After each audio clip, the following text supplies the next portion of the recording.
आचार्य जी, बहुत लोग ऐसे हैं जिन्होंने अपना जीवन औरों को समर्पित किया है। उन्हें हम महात्मा कहते हैं, हीरो कहते हैं, अवतार कहते हैं, महापुरुष कहते हैं। इन लोगों ने अपने आप से मतलब ऊपर औरों को रखा है। लेकिन मैंने अपने कुछ लोगों का एक सर्कल बनाया हुआ है, जिसको मैं इमीडिएट फैमिली बोलूँ या जो भी है। इसके अलावा मैं किसी और के लिए सेंसिटिव फील नहीं करता। मतलब चाहे वो और लोग हों, चाहे वो एनिमल्स हों या बाहर का कोई भी। क्या ये गलत है? और क्या इसको ठीक करा जा सकता है? क्या इसको ठीक करना ज़रूरी है? क्या मुक्ति के राह पे आगे बढ़ने के लिए सेंसिटिव होना ज़रूरी है, ख़ास तौर पे औरों के लिए या जानवरों के लिए या पेड़ों के लिए? ये भ्रम है। ये जो आपको इसमें भेद ही दिख रहा है, अपने छोटे दायरे और बाहर की दुनिया के बीच में, ये भ्रम है। तो इस सवाल को ही अगर गौर से देखेंगे तो वहीं से समाधान निकल आएगा। सब सवालों में ऐसा ही होता है। सवाल अगर कोई पूरी तरह सही होता तो वो सवाल नहीं होता। अगर कोई सवाल ऐसा होता जो अपने आप में कोई विरोधाभास न समेटे होता, तो फिर तो वो सवाल ही नहीं होता ना। सवाल का मतलब ही है कि उसमें कहीं कोई आंतरिक विरोधाभास है, उसके भीतर ही कुछ बेमेल है, उसके भीतर ही कहीं कोई चोट है, कोई खोट है, कोई खंड है। तभी तो वो सवाल है। अन्यथा वो सवाल ही क्या बन जाए? समाधान ना। इसीलिए जानने वालों ने हमें कहा है कि भीतर से उठते सवालों से घबरा करके जल्दी ही बाहर उत्तर खोजने मत भाग लिया करो। सवाल में ही समाधान बैठा हुआ है। हर सवाल कुछ मान्यताओं पर आधारित होता है। हर सवाल के पीछे छुपे होते हैं कुछ बुनियादी उसूल, सिद्धांत, जो हमें प्यारे होते हैं, जिन्हें हम सत्य कह रहे होते हैं। वो होते सिर्फ सिद्धांत हैं, और सिद्धांत एक तरह से अजम्पशन है, मान्यता। पर उन्हें हम सिद्धांत नहीं कहते, उन्हें हम क्या कहते हैं? सत्य। अब सत्य और सत्य की तो कभी लड़ाई होती नहीं, दो सत्य होते ही नहीं, और सत्य के दो पहलू भी कभी आपस में घर्षण में नहीं आते, एक दूसरे के खिलाफ नहीं खड़े होते। लेकिन जो हमारे सत्य होते हैं, उनको हम पाते हैं कि वो परम सत्य से टकरा रहे हैं, वो परम सत्य से किसी तरीके से समायोजित नहीं हो पा रहे, एडजस्ट नहीं हो पा रहे। इसका मतलब क्या है? आप इनके सवाल को देखिए। कह रहे हैं कि हीरो वो है, हमें बताया गया है, संत वो है जिसके लिए वसुधैव कुटुंबकम, जिसके लिए समूचा अस्तित्व ही परिवार समान है। ठीक? तो इस बात को मानिए कि ये एक ऊंची बात है, सत्य की उद्घोषणा है। और फिर उनका व्यक्तिगत सिद्धांत है। व्यक्तिगत सिद्धांत क्या है? कि जो लोग आसपास हैं उनकी परवाह करनी चाहिए। अब ये जो अपना व्यक्तिगत सिद्धांत है जिसको हम सत्य ही मान लेते हैं, ये टकरा रहा है संतों की बातों से। ये टकराव ही बताता है कि कहीं कुछ गड़बड़ है, इस सवाल में ही कहीं कुछ गड़बड़ है। अब क्या गड़बड़ है वो थोड़ा हम समझ लेंगे, आसान है।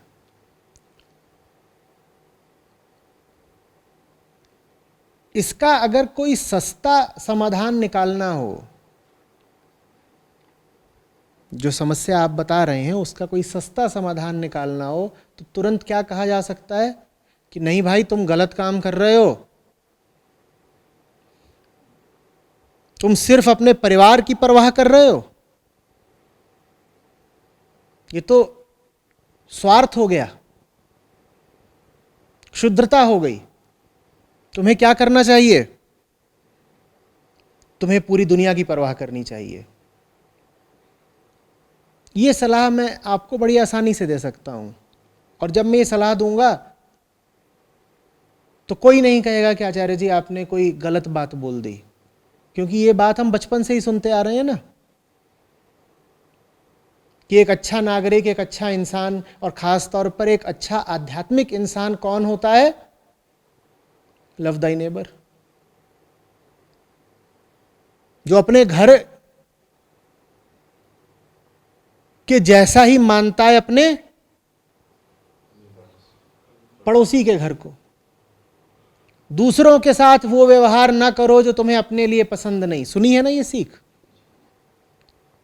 तो ये सब बातें तो हम बचपन से ही सुनते आए हैं। उन्हीं बातों को अगर मैं अभी दोहरा दूं तो आप उन्हें तत्काल स्वीकार कर लेंगे। आप कहेंगे आचार्य जी ने बता दिया। क्या बता दिया? कि नहीं भाई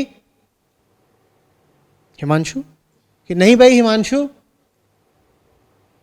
अपने माँ बाप या पत्नी या बच्चों की ही परवाह नहीं करो, तुम पूरे मोहल्ले की परवाह करो। अरे नहीं, पूरे मोहल्ले नहीं, पूरे प्रांत की परवाह करो। प्रांत नहीं, देश की परवाह करो। देश नहीं, पूरे विश्व की परवाह करो। और ये बात सुनने में बड़ी आकर्षक लगेगी, और इसमें बड़ा हीरोइज्म है कि है कोई जो अपने घर जितनी ही परवाह करता है पूरे देश की, पूरी दुनिया की। और बात और ज्यादा हीरोइक हो जाए अगर कोई ऐसा निकल आए जो अपने घर से ज्यादा परवाह करता है दूसरों की। और अक्सर हम इसी को आध्यात्मिक आदमी का गुण समझ लेते हैं। हम कह देते हैं आध्यात्मिक आदमी कौन है?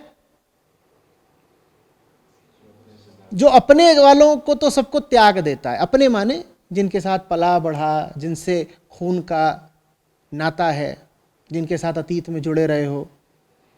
हम कहते हैं आध्यात्मिक आदमी है ही वही जो अपनों जितनी ही बाहर वालों की परवाह करता है, या फिर वो अपनों को त्याग ही के बाहर वालों की परवाह करता है। ये जो मैं भेद अभी ले रहा हूं अपनों का और बाहर वालों का, ये मैं आपकी ही भाषा उधार ले रहा हूं, क्योंकि आपने ही कहा ना कि मैं अपनों की ही परवाह करता हूं, बाहर वालों की नहीं कर पाता, तो मेरे भीतर एक थोड़ी ग्लानि सी रहती है, एक लज्जा रहती है। आपने कहा ये सवाल पूछते ही आपको डर लग रहा है। वो डर लग ही इसीलिए रहा है क्योंकि भीतर से लजाए हुए हैं कि अरे आध्यात्मिक हूं, मुझे हक क्या है अपने परिवार की ही चिंता करने का। कौन कौन है परिवार में? भाई कि ये तो बात कुछ शोभा नहीं देती ना, कि अपने ही माँ बाप और बीवी बच्चे भर की परवाह कर रहे हैं, दुनिया की तो कोई परवाह कर नहीं रहे। और हमारे सामने आदर्श और उदाहरण भी बहुत सारे हैं। वास्तव में जो ही संत बनना चाहता है या चाहता है कि उसका नाम संत की तरह प्रचारित हो, वो अपने बारे में एक बात जरूर फैलाता है। क्या? कि ये साहब अपने माँ बाप की परवाह नहीं करते हैं, ये दुनिया की परवाह करते हैं, या ये दुनिया की परवाह भी कम से कम उतनी ही करते हैं जितनी ये अपने परिवार की परवाह करते हैं। ठीक है ना? है कि नहीं? संतों के बारे में यही बात हमें आकर्षित करती है। यही बात आकर्षित करती है ना कि देखो ये आदमी है, इसकी अपनी बीवी मर गई, कोई बात नहीं, पर ये निकला हुआ था अन्य दीन दुखियों की मदद करने के लिए। वाह क्या बात।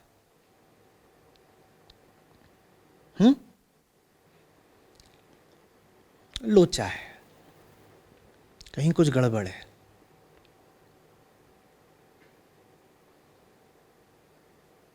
आप बस ग्लानि में नहीं हो, पूरी दुनिया ग्लानि में है। हमें बता दिया गया है कि आध्यात्मिक होने के लिए आवश्यक है अपनों की अवहेलना करना, अपनों की उपेक्षा करना। और अपना माने, फिर मैं कह रहा हूं, मैं आपकी ही भाषा उधार ले रहा हूं, अध्यात्म में तो अपना पराया कुछ होता नहीं, पर आपकी ही भाषा का इस्तेमाल करते हुए कह रहा हूं कि हमें यह लगता है कि अध्यात्म का मतलब है कि भाई अपनों पर जरा कम जोर दो और बाहर वालों पर थोड़ा ज्यादा जोर दो, या कम से कम उन पर भी बराबरी का ध्यान दो। ठीक? और ये तो कोई कर पाता नहीं। आप लोग जो यहां बैठे हुए हैं, आप सबकी आध्यात्मिक पृष्ठभूमि है, कोई यूं ही नहीं आ गया, सब पढ़े लिखे लोग हैं। आप में से कई लोग बड़े संस्थानों में, कंपनियों इत्यादि में वरिष्ठ पदों पर काम भी कर रहे हैं, दुनिया सबने देखी हुई है, और यहां पर आए हुए हैं, समय लगा रहे हैं, पैसा लगा रहे हैं। तो गंभीरता से आप अध्यात्म या आत्मज्ञान के क्षेत्र के खिलाड़ी हैं, है ना? उसके बाद भी मैं आपसे पूछूं कि आप में से कितने ऐसे हैं जो जितनी फिक्र अपने परिवार वालों की करते हैं उसकी 1/4 फिक्र भी दुनिया की कर लेते हैं? तो कौन कौन हाथ उठाएगा?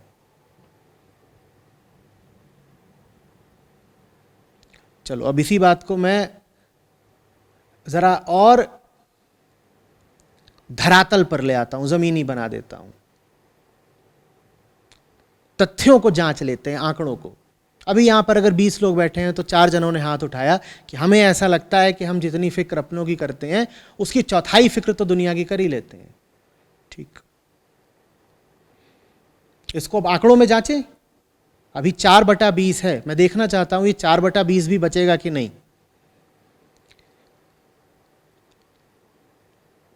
अपनी आमदनी में से जितना पैसा अपने ऊपर और अपनों के ऊपर खर्च करते हो, क्या उसका 25% दुनिया पर भी खर्च करते हो? कितने लोग ऐसे हैं? अब 4 में से 3 हो गए। और ये तब है जब अभी हम सिर्फ ये कह रहे हैं कि बराबरी की बात नहीं, बस ये बता दो कि जितना अपने और अपनों के ऊपर करते हो क्या उसका 1/4 हिस्सा भी दुनिया पर लगाते हो? तो नतीजे सामने हैं। यह हाल पूरी दुनिया का है, और उस हाल का फल वही है जो आपके सवाल में सुनाई दे रहा है। क्या सब ग्लानि में जी रहे हैं? जो ये कह भी दें कि हां हम 1/4 हिस्सा दुनिया पर लगाते हैं, वो भी ग्लानि में जिएंगे, क्योंकि 1/4 ही क्यों लगाते हो भाई? 1/3 क्यों नहीं लगाते? आधा क्यों नहीं लगाते? 2/3 क्यों नहीं लगाते? 3/4 क्यों नहीं लगाते? साहब पूरा ही क्यों नहीं लगा देते? अध्यात्म तो कहता है कि अहम बचना ही नहीं चाहिए। जब अहम ही नहीं बचना चाहिए, मैं ही नहीं बचना चाहिए, तो मेरी बीवी कहां से बच गई? मैं ही नहीं तो बीवी किसकी? मैं ही नहीं तो मां बाप किसके और बच्चा किसका? तो फिर उन पे खर्च भी क्यों कर रहे हो? तुम्हें तो विश्व रूप हो जाना चाहिए, तुम्हें तो पूरे ब्रह्मांड में छितरा जाना चाहिए। तुम सबके हो गए, तुम्हारे खून की एक एक बूंद दुनिया के एक एक आदमी की हो गई। ये अपनों पर 3/4 काय के लिए खर्च कर रहे हो? नतीजा वही होगा, ग्लानि।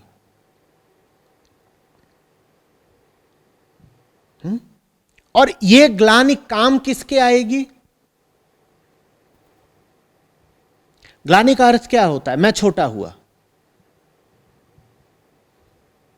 ग्लानि का अर्थ है मैं कुछ छुटपन का काम कर रहा हूं, मैं छोटा हो गया। ये छोटा बड़ा तो हमेशा तुलनात्मक रूप से होता है साहब। आप छोटे हो गए तो जरा गौर से देख के बताइए बड़ा कौन हो गया।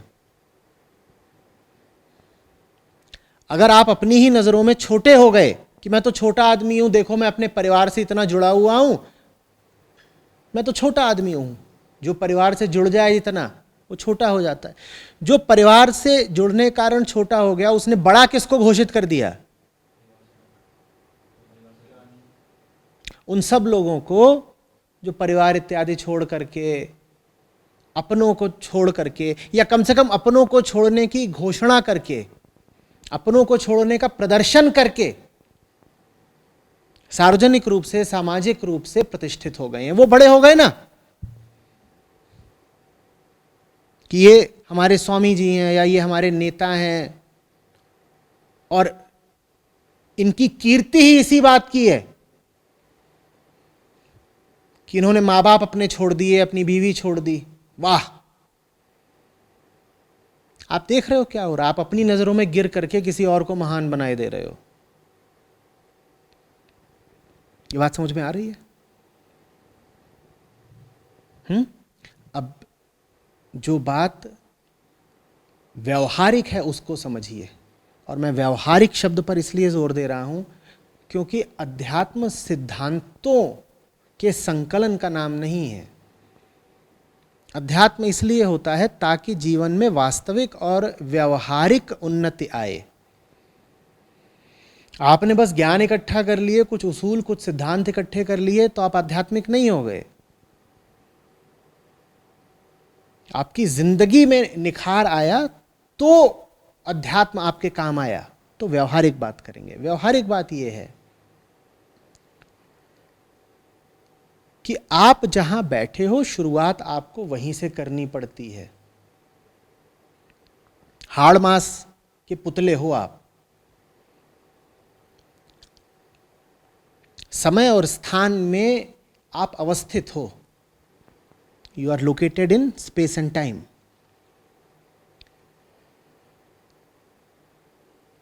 जब आप समय और स्थान में अवस्थित हो, जीव होने के कारण, तो आपको समय और स्थान को दृष्टि में रखकर ही शुरुआत करनी पड़ेगी, भले ही आपका उद्देश्य हो अंततः समय और स्थान के पार निकल जाना। ये बात थोड़ा समझिएगा। आप कौन हैं? क्या आप वो हैं जो स्पेस टाइम से आगे निकला हुआ है? बोलिए, ये सत्र शुरू हो पाया क्या जब तक कि ये हाड़ मास का पुतला आकर के इस आसन पर नहीं बैठ गया? हो पाया क्या? तो आप जिस वक्ता को आप सुन रहे हैं वो भी गुलाम है। किसका? स्पेस और टाइम का। जब तक मैं यहां बैठ नहीं गया, जिस समय तक नहीं शुरू हो पाया, तो किसके गुलाम हो गए हम सब? समय के। और यहां पर क्या आकर के बैठी? ये देह। तो किसके गुलाम हो गए हम? देह के। भाई, देह माने ही स्थान होता है। स्पेस और ऑब्जेक्ट्स अलग अलग चीज नहीं होते। स्पेस और ऑब्जेक्ट्स अलग अलग नहीं होते, दोनों एक दूसरे को परिभाषित करते हैं। तो देह माने स्पेस। बात समझ में आ रही है? तो इस व्यवहारिक बात को स्वीकार करना पड़ेगा कि जो जीव पैदा हुआ है उसके ऊपर घोर सीमाएं लगी हुई हैं। किसकी? देह की, स्पेस और टाइम की। और उसे उन सीमाओं के बीच से ही रास्ता निकालना है। अगर उसे उन सीमाओं का उल्लंघन करना है तो भी। अध्यात्म का मतलब यही है कि भाई स्पेस टाइम में रह के, समय और स्थान की वर्जनाओं में कैद रह के हमें दुख मिलता है, तो हम क्या करना चाहते हैं? हम इन वर्जनाओं का उल्लंघन करना चाहते हैं, है ना? हम इनके पार निकल जाना चाहते हैं। पर साहब, आप पार भी निकल जाना चाहते हैं तो आपको शुरुआत कहां से करनी पड़ेगी? शुरुआत तो वहीं से करोगे ना जहां पर हो। काम भले तुम्हारा वैश्विक हो, शुरुआत कहां से करोगे? जहां तुम हो, जहां तुम हो। महात्मा गांधी खादी का प्रचार करते थे। एक दफे किसी ने उनसे पूछा कि खादी भी कपड़ा ही है, उसे इस देश का आम आदमी बनाएगा, और विदेशों से जो कपड़ा पहनने के लिए आता है उसे वहां के बुनकर बनाते हैं। ये आप भेदभाव क्यों कर रहे हैं भाई? वसुधैव कुटुंबकम। आप विदेशी कपड़ों की तो होली जला देते हो, विदेशी कपड़ों का बहिष्कार करने को कहते हो ना। आप कहते हो सब अपना विदेशी माल लाओ, उसको फूंक दो, और कहते हो कि यहां की खादी पहनो जो गांव गांव में बन रही है, घर घर में बन रही है, वो चरखा कातो और फिर उससे जो खादी निर्मित हो वो सब पहनो। ये भेदभाव क्यों कर रहे हैं? गलत नहीं है क्या? गांधी जी ने जो जवाब दिया वो सुनने में आपको बहुत रसीला नहीं लगेगा, पर बात में दम था, गौर करिएगा। उन्होंने कहा सब मेरे पड़ोसी हैं और हर पड़ोसी से मुझे प्रेम है, लेकिन मैं ये नहीं कर सकता कि जो मेरे बगल में बसा हुआ है मैं उसके ऊपर वरीयता दे दूं उस पड़ोसी को जो 7 समंदर पार बसा हुआ है। प्रेम मुझे उससे भी है जो 7 समंदर पार बैठा है। पर देखो साहब, हाड़ मास का पुतला हूं, मेरे तो देखने की भी सीमा है, सुनने की भी सीमा है, पहुंचने की भी सीमा है, जानने की भी सीमा है। तो शुरुआत तो मैं किससे करूंगा? अगर मुझे सबसे पहले किसी की भलाई करनी है तो मैं किसकी करूंगा? जो बिल्कुल बगल में है। तो मुझे अगर कपड़ा पहनना है तो मैं सबसे पहले तो उसके माल को प्राथमिकता दूंगा जो मेरे बगल में बना रहा है, और खास तौर पे अगर जो मेरे बगल में बना रहा है वो दुर्दशा में हो, गरीब हो, उसे जरूरत हो कि उसका माल बिके, तो मैं तो उसी के माल को प्राथमिकता दूंगा। हाँ, कभी ऐसी नौबत आई कि मुझे दिखाई दिया कि वो जो दूर मेरा भाई बैठा है, वो जो दूर का मेरा 7 समंदर पार का पड़ोसी बैठा है, उसे मेरी मदद की जरूरत है, तो मैं उसकी भी मदद कर दूंगा। लेकिन मेरी मदद पर पहला अधिकार किसका होगा? वो जो मेरे बगल में बैठा है। ये बात आप समझ रहे हैं ना? ब्रह्म नहीं है आप, न परमात्मा है कि आपकी दृष्टि में सब बंदे बराबर हों। हां, अध्यात्म का उद्देश्य जरूर है कि आप अंततः मुक्तात्मा हो जाएं, लेकिन अभी क्या है आप? क्या आपकी दृष्टि में सब बंदे बराबर हैं? क्या आप ऐसे हो गए हैं कि आपके लिए आपका अहंकार अब मायने ही नहीं रखता? तो हमें समझ लीजिए कि रस्सी पर चलना है, हमें तनी हुई रस्सी पर चलना है। एक तरफ तो हमें ये जो मैंपन है, ये जो अपनापन है, इससे मुक्ति की ओर प्रयासरत रहना है। दूसरी ओर हमें भूलना नहीं है कि मैंपन अभी हम पर छाया हुआ है, तभी तो हम इससे मुक्ति मांग रहे हैं। वो होता नहीं तो मुक्ति भी क्यों मांगते?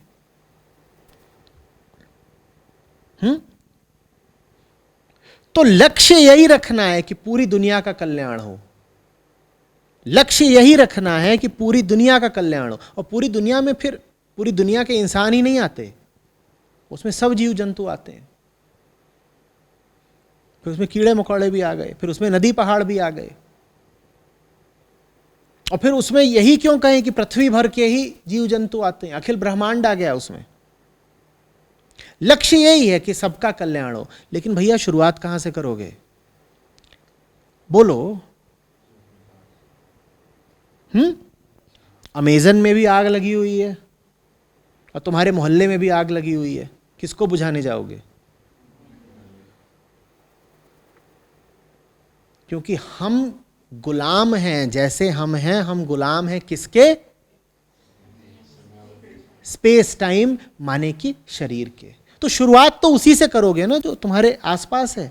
तो आपने कोई अपराध नहीं कर दिया अगर आप शुरुआत करते हो अपने माता पिता से, अपने बीवी बच्चों से। कोई आपने गुनाह नहीं कर दिया है, कृपया लज्जित अनुभव न करें। और किससे शुरुआत करोगे भाई? एक बात बताना, मुक्ति भी मांग रहे हो तो किसके लिए मांग रहे हो? यहां बैठे हो तो किसके लिए मुक्ति मांग रहे हो? अपने लिए ही तो मांग रहे हो। तो पहली लज्जा तो इसी बात पे आनी चाहिए कि छी छी छी, मैं अपने लिए मुक्ति मांग रहा हूं। ऐसा क्यों नहीं किया कि सहयोग राशि यहां जमा करा दी किसी और के लिए? ये तो तुमने घोर स्वार्थ का काम करा ना, कि खुद ही उठ के यहां पे आ गए। खुद काहे को आ गए? बोलो, ये भी तो स्वार्थ है ना, कि मुक्ति भी चाह रहे हो तो किसकी चाह रहे हो? पर ये शुभ स्वार्थ है, और इसके अलावा आपके पास कोई विकल्प नहीं है। क्या विकल्प है? क्या करोगे? तो शुरुआत अगर अपने परिवार से कर रहे हो तो बहुत अच्छी बात है, कोई इसमें गलत नहीं कर दिया।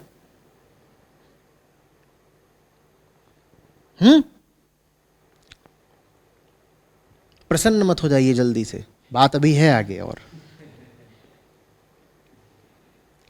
तो यहां तक ठीक है कि शुरुआत अपने ही मां बाप से करनी है, अपने ही बीवी बच्चों दोस्त यारों से करनी, ठीक। लेकिन पेच अब ये आएगा कि अपनों की भलाई ही तो करना चाहते हैं ना आप। अपनों की भलाई आप कैसे कर लेंगे अगर आपको ठीक ठीक पता ही नहीं भलाई का अर्थ?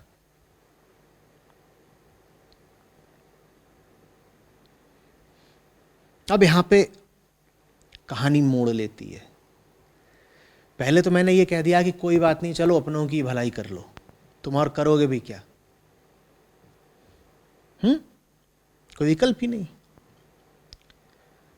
अब कहानी मोड़ ले रही है और मैं पूछ रहा हूं अपनों की भलाई करोगे कैसे? भलाई की परिभाषा कहां से लाओगे? अपनों की भलाई जैसे जैसे करने निकलोगे, एक विचित्र चीज होगी। समझ में आएगा कि अपनों की भलाई नहीं कर सकते दूसरों की उपेक्षा करके।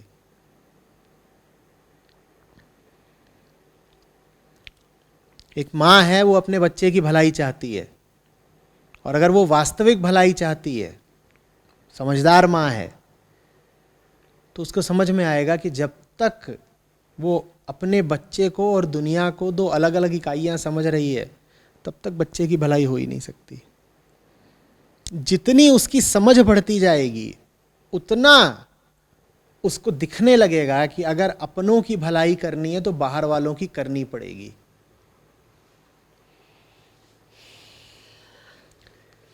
ये एक ही तंत्र, ताना बाना है जिसमें सब जुड़े हुए हैं।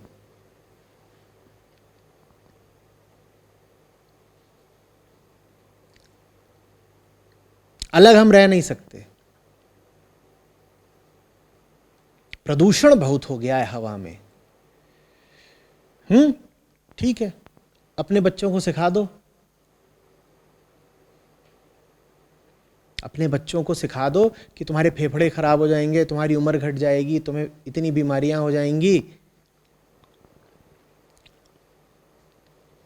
धुआं मत छोड़ो, गंदगी मत करो। बच जाएंगे इससे बच्चे। और मैं आपके ही बच्चों की भलाई की बात कर रहा हूं। आप पाते हैं आपके बच्चे को अस्थमा हो गया है, खांसने लग गया है। आपके बच्चे को अस्थमा हो गया है, खांसने लग गया है, और शुरुआत आप यहीं से कर लीजिए कि मुझे तो अपने ही बच्चे की भलाई करनी है। जैसे कि हर मां की वृत्ति होती है, वो अपने बच्चे का भला चाहती, ठीक। तो मां ने जाके बच्चे को सिखा दिया, बेटा हवा साफ रखनी है, और बेटा बात समझ गया बिल्कुल, हवा साफ रखनी, क्योंकि हवा नहीं साफ रखूंगा तो दम घुटेगा, खांसूंगा, सांस नहीं ले पाऊंगा। तो उस बच्चे ने हवा साफ रखनी शुरू कर दी। बच जाएगा बच्चा? बच जाएगा? क्यों नहीं बचेगा? आपने अपने बच्चे की फिक्र कर तो ली, क्यों नहीं बचेगा? क्यों नहीं बचेगा? अरे क्योंकि पूरा मोहल्ला गंदगी कर रहा है। अपने बच्चे को बचाना है तो किसको बचाना पड़ेगा? पूरे मोहल्ले को बचाना पड़ेगा। ठीक है, चलो पूरे मोहल्ले में हवा साफ कर देते हैं, सबको सिखा दिया। और क्यों सिखा दिया? अपने ही स्वार्थ के लिए। भैया मेरे बच्चे को सांस की समस्या है तो गंदगी नहीं होनी चाहिए, सफाई रखनी है, धुआं नहीं छोड़ेंगे, ये सारी बातें मोहल्ले को सिखा दी। बच जाएगा बच्चा? थोड़ा बचेगा, मोहल्ले की हवा थोड़ी साफ हो जाएगी। पर मोहल्ला तो मोहल्ला है, शहर के बीच बसा मोहल्ला है, बच जाएगा बच्चा? तो अगर अपने भी बच्चे को बचाना है तो क्या करना पड़ेगा? अरे तो बड़ा काम आ गया। अपना निजी स्वार्थ भी अगर देखना है तो वैश्विक काम करना पड़ेगा।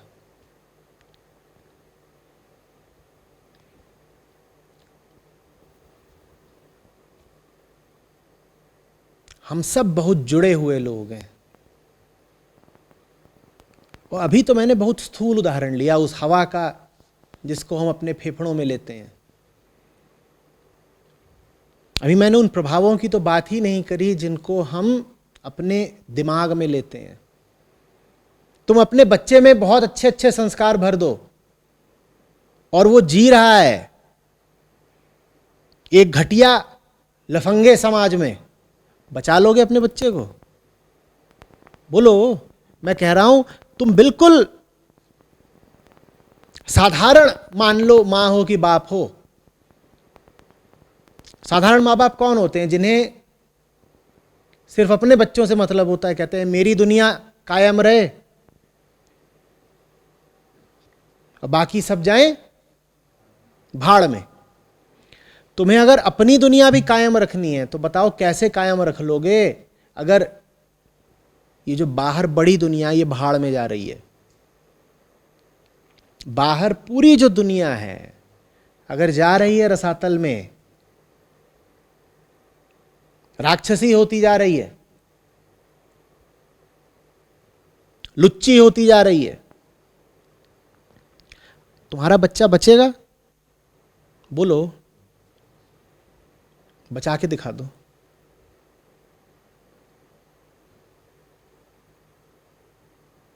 तो आप यही इरादा रख लो। आपने कोई अपराध नहीं कर दिया अगर आपका यही इरादा है कि मेरे परिवार की बेहतरी हो।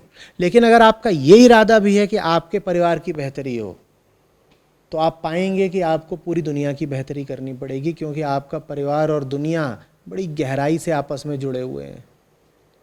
नहीं तो आप अपने परिवार को बचाते रह जाओगे। जैसे कि किसी घर में आग लगी हो और एक आदमी उसी घर के एक कमरे में अपने परिवार को समेटे हुए दरवाजा बंद करके सोच रहा है मैं तो बच गया।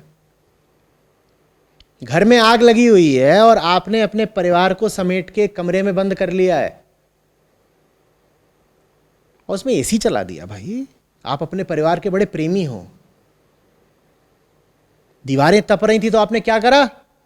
एसी चला दिया। उसमें आप हैं, धनिया है, नुन्नू है, चुन्नू है, अब माँ पापा हैं। ये इतने लोग हैं 5-7 और अब सब आपस में बिल्कुल गले मिल करके बैठ गए हैं। बच जाओगे क्या? बोलो। पर हम ऐसे ही सोचते हैं। जब दुनिया में आग लगी हुई है तो तुम्हारा परिवार कैसे बच जाएगा? माने अगर अपने परिवार को भी बचाना है तो क्या करना पड़ेगा? दुनिया की आग बुझानी पड़ेगी ना। तुम इसी नाते दुनिया की आग बुझाओ, निस्वार्थ हो के नहीं, अपने स्वार्थ के कारण ही। अगर अपना स्वार्थ भी हम समझेंगे तो हमें दुनिया की आग बुझानी पड़ेगी। स्वार्थी होना कुछ गलत नहीं है, स्वार्थ न समझना बेवकूफी है। हमारी समस्या यह नहीं है कि हम स्वार्थी लोग हैं, हमारी समस्या यह है कि हमें यह पता भी नहीं कि हमारा असली स्वार्थ कहां है। अगर आप असली स्वार्थ जान जाएं अपना और उसके बाद स्वार्थी हों तो आपका स्वार्थ परमार्थ हो जाएगा, पूरी दुनिया के लिए शुभ हो जाएगा। अभी तो हमको ये लगता है कि पूरी दुनिया को डुबो के हम बच जाएंगे। हम इस बात को समझते ही नहीं कि सब मामला जुड़ा हुआ है। हमें बल्कि उल्टा लगता है, हमें लगता है दुनिया को जितना दबा देंगे हम उतना ऊंचे उठेंगे। हमें ये लगता है कि मुझे अपना घर अगर भरना है तो दुनिया से छीन छीन के भरना होगा मुझे। दुनिया से छीनो, घर को भरो। हम ये समझते भी नहीं है कि दुनिया से छीन के अगर घर को भर लिया तो ये जो घर वाले हैं इन्हें जीना तो इसी दुनिया में है ना। जिस दुनिया से बहुत कुछ छिन चुका है वो दुनिया कैसी हो जाएगी? उग्र, हिंसक, भूखी, हत्यारी। तुम जिस मोहल्ले में रहते हो उसी मोहल्ले के लोगों की रोटियां छीन करके अपने घर में भर लो और खूब खाओ और अपनों को भी खिलाओ, और सब चुन्नू मुन्नू इतने मोटे मोटे हो गए और मोहल्ला पूरा कैसा हो गया है? जैसे सोमालिया। 2 हड्डी के घूम रहे हैं वो, 15-15 किलो के। पूरी दुनिया से छीन करके मैंने क्या भर लिया? अपना निजी व्यक्तिगत घरौंदा। तो ये जो तुम्हारे चुन्नू मुन्नू हैं, जब ये बाहर निकलेंगे तो वो सब क्या करेंगे? मोहल्ले वाले क्या करेंगे? इन्हीं को खा जाएंगे। क्योंकि जिस आदमी का बहुत कुछ छिन गया हो वो बड़ा हिंसक हो जाता है।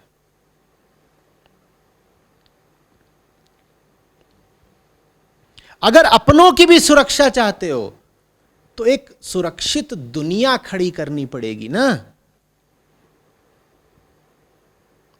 बात आ रही है समझ में?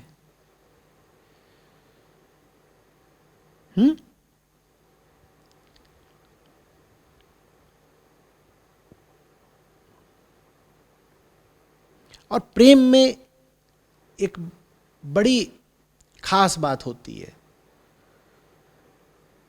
जब वो गहराता है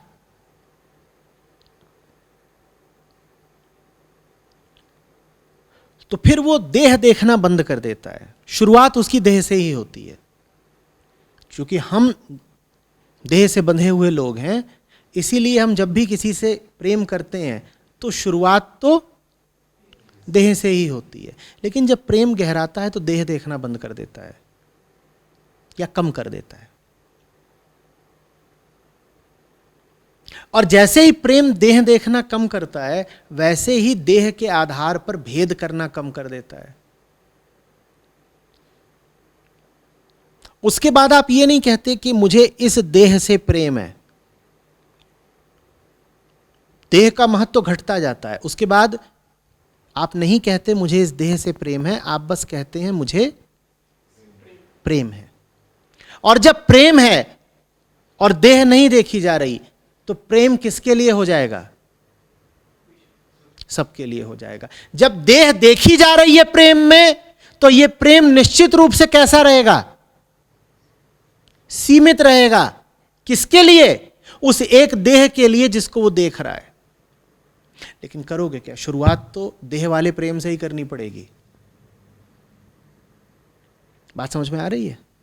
प्रक्रिया शुरुआत तो किसी एक देह से ही करोगे। कहोगे मुझे फलाने से प्रेम हो गया। वो फलाना तुम्हारा अपना छोटा बच्चा भी हो सकता है।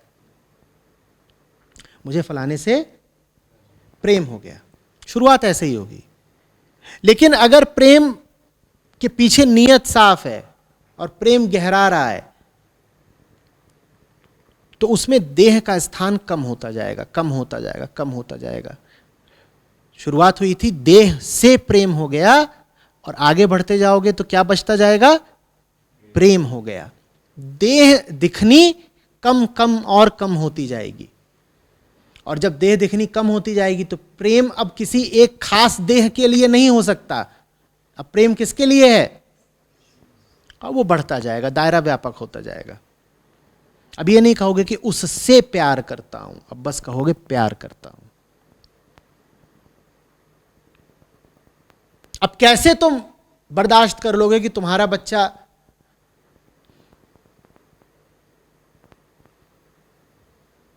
रबड़ी मिठाई खा रहा है और बाहर वाले जो हैं वो भूखे मर रहे हैं, तुम्हें तो प्रेम है।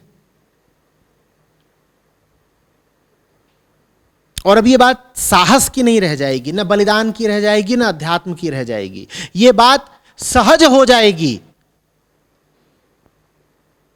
कि वो जो बाहर है उसका भी ख्याल करना ही करना है।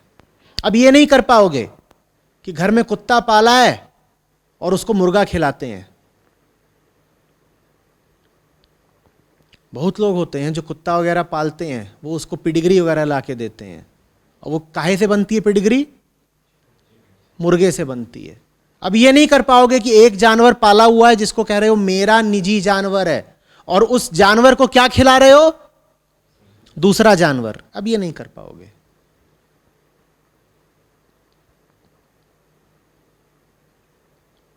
अगर तुम अपने जानवर को दूसरा जानवर खिला रहे हो तो इसका मतलब समझना कोई बड़ी बात नहीं कि तुम एक दिन अपने जानवर को खा जाओ, क्योंकि अभी तुम्हें प्रेम नहीं हुआ है। इसी बात को इंसानों की तरफ लेकर के आओ। जिनका प्रेम अभी सीमित है और देह के तल पर ही है,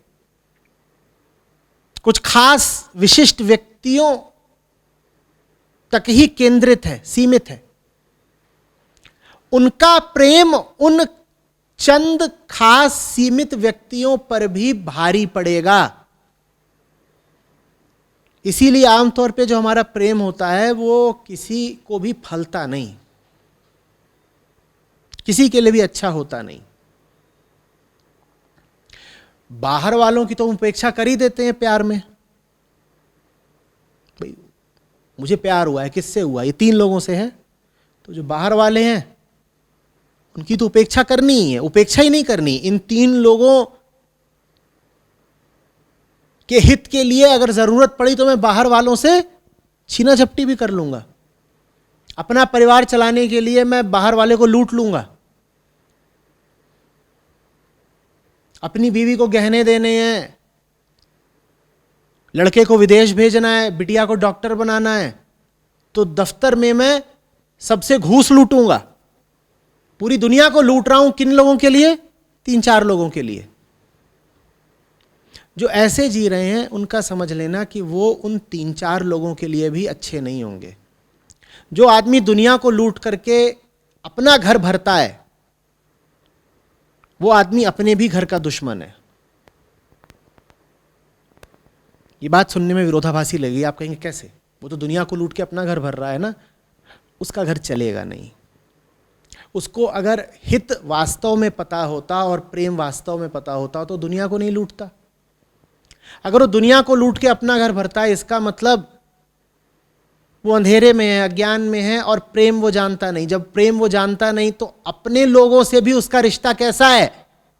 प्रेमहीन, प्रेम से खाली। जब अपने लोगों से भी उसका रिश्ता प्रेम से खाली है तो अपने लोगों को भी वो किस अंजाम तक पहुंचा देगा? किसी बुरे अंजाम तक ही पहुंचा देगा। जो लोग दुनिया को लूट करके अपना हित या अपने परिवार का हित करते हैं, उनका परिवार भी बर्बाद होता है, डूब जाता है।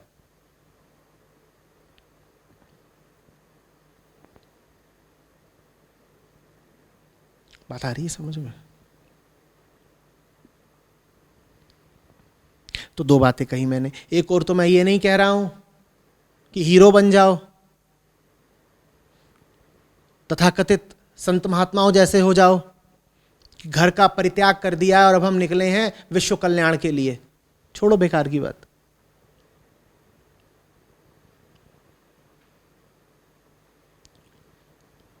शुरुआत वहीं से कर लो जहां पर हो, क्योंकि और कोई विकल्प है भी नहीं। वहीं से शुरुआत कर लो जहां पर हो, परिवार से ही शुरुआत कर लो। लेकिन जब परिवार से शुरुआत करोगे परिवार के भले के लिए, तो मैं कह रहा हूं निसंदेह क्या पता चलेगा कि सब आपस में संबंधित है, और अगर परिवार का भला करना है तो दुनिया का भी भला करना पड़ेगा। मैंने कहा कि जब प्रेम गहराता है तो किसी विशिष्ट व्यक्ति की ओर केंद्रित नहीं रह जाता, वो निर्विशेष हो जाता है। ये गहरे प्रेम की पहचान है। उथले प्रेम की पहचान समझना, उथले प्रेम की पहचान है मुझे सिर्फ और सिर्फ तुझी से प्यार है। जैसे ही कोई मिले जो कहे जो मुझे सिर्फ और सिर्फ तुझी से प्यार है, समझ लो ये बड़ा घातक आदमी है, ये तुम्हारी भी जान लेगा। हाँ, हमें ऐसा ही प्यार अच्छा लगता है। फिल्मों वाला प्यार यही होता है, क्या मुझे सिर्फ और सिर्फ तुझी से प्यार है। पर अगर तुमने कह दिया कि मुझे सिर्फ और सिर्फ तुझी से प्यार है, तो जिससे तुम कह रहे हो मुझे सिर्फ और सिर्फ तुझी से प्यार है, याद रखना उसका खून तुम ही बहाने वाले हो। और खून ऐसे ही नहीं बहता कि गोली मार दी तो खून बह रहा है। कई बार खून ऐसे भी बहाया जाता है कि तुझे 100 साल तक जिंदा रखूंगा और 100 साल तक तेरा खून पीऊंगा। 100 साल तक तुझे हट्टा कट्टा रखूंगा और भीतर ही भीतर 100 साल तक तेरा खून पीता रहूंगा। तो इस तरह की बातों से बहुत बचना कि मेरी जिंदगी तो सिर्फ तेरे लिए है। इस प्रेम में निश्चित रूप से किसका अभाव है? गहराई का। क्योंकि प्रेम जब गहराता है तो निर्विशिष्ट हो जाता है, किसी एक की ओर नहीं रह जाता। एक माने देह, और क्या, किसी एक इंसान से बंधा हुआ नहीं रह जाएगा प्रेम, अगर प्रेम गहरा है। आप अगर पाते हो कि आप खास तौर पर किसी एक को ही प्यार करते हैं, अगर आपको अपने जीवन में ऐसा अनुभव है, ऐसी स्थिति है आपकी कि आप किसी एक को ही खास तौर से प्यार करते हैं, तो समझ लीजिए कि मामला गड़बड़ है। जिस एक को आप खास तौर से प्यार करते हैं उसकी गर्दन काटेंगे आप, और काट रहे होंगे। ये खास वाले प्यार से बचना कि तुम मेरे लिए खास हो। लेकिन मजबूरी यह है कि शुरुआत तो यहीं से करनी पड़ेगी। हम ऐसे ही हैं, स्पेस टाइम का मामला है, जीव है, देह से ही शुरुआत होती है। हर काम की शुरुआत कहाँ से? देह से। तो प्यार की शुरुआत भी कहाँ से होगी? देह से ही होती है। शुरुआत हो गई देह से, कोई गुनाह नहीं हो गया। पर शुरुआत हुए तो भाई अब कई साल बीत गए, अभी भी देह पर क्यों अटके हुए हो? शुरू कर लिया था देह से, कोई बात नहीं, वैसे ही शुरू होता है। अभी भी, अब नहीं।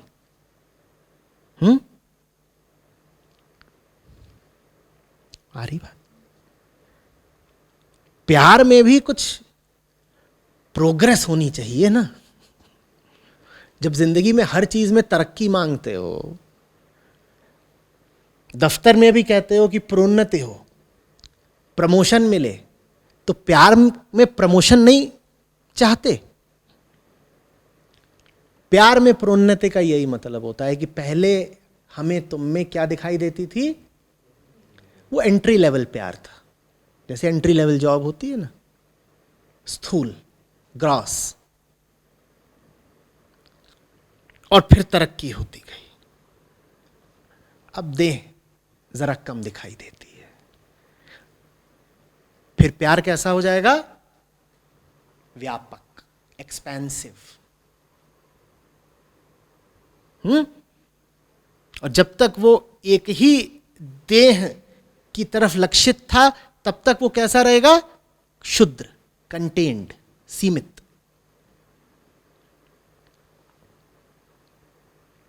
बात समझ में आ रही है? तो जो पुराने प्रेमी हो उन्हें खास तौर पे अपने आप से सवाल करना चाहिए कि अब तो बेटा 10 साल का हो गया या 15 साल का हो गया, और जाने मन से इश्कबाजी भी अब 20 साल की हो गई, अभी तक ऐसा कैसे है कि यही कहते रहते हैं कि तेरे सिवा कोई दूसरा नहीं हमारा। 20 साल तक आपकी कंपनी में प्रमोशन ना हो, कैसा लगेगा आपको? अब 20 साल तक आपके इश्क का प्रमोशन नहीं हो रहा, लाज नहीं आती? दफ्तर में प्रमोशन नहीं होता तो रिजाइन कर देते हो, प्यार में प्रमोशन नहीं हो रहा तो कुछ नहीं करना चाहोगे।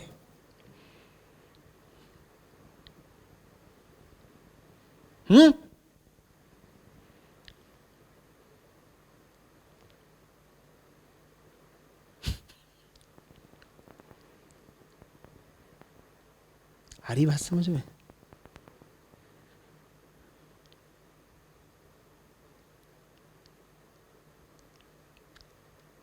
अपने आप को दोष देना भी है तो इस बात का मत दीजिए कि आपको आपको अपने माँ बाप से, बीवी बच्चों से प्यार है, ये कोई गुनाह नहीं कर दिया आपने। प्रकृति का उसूल है भाई ये। और जो जन्म लेता है वो तो एक प्रकृतिगत जंतु ही होता है ना। जो बच्चा पैदा होता है कोई बुद्ध तो होता नहीं, वो क्या होता है? प्रकृति का एक उत्पाद। नाम मात्र की चेतना होती है उसमें, बाकी सब क्या होता है उसमें? कुछ नहीं, रोना पीटना, दूध दे दो, हक देगा, मूत देगा, यही सब कर रहा है। इसमें क्या बुद्धत्व है? तो शुरुआत तो देह से ही होगी। छोटा बच्चा ही देह मात्र होने भर से शुरुआत करता है, यही तो करता है। तो कोई दोष नहीं है कि अगर आपने शुरुआत करी है अपने परिवार से, लेकिन दोष इसमें जरूर है कि जहां से शुरुआत करी वहीं अटके रह गए। यह दोष की बात है। अगर आप यह हरकत कर रहे हो तो फिर आप उत्तरदायी हो। जवाब दीजिए। शुरुआत आपने देह से करी, देह माने उन सब से करी जिनसे देह का आरंभिक रिश्ता था। शुरुआत उनसे करी, कोई अपराध नहीं कर दिया। पर शुरुआत करे तो साहब कितने साल बीत गए, कितने बीत गए? अरे पता नहीं कितने बीत गए, आप जानिए। जितने भी बीत गए उनके बाद भी शरीर पर ही काहे को अटके हुए हो?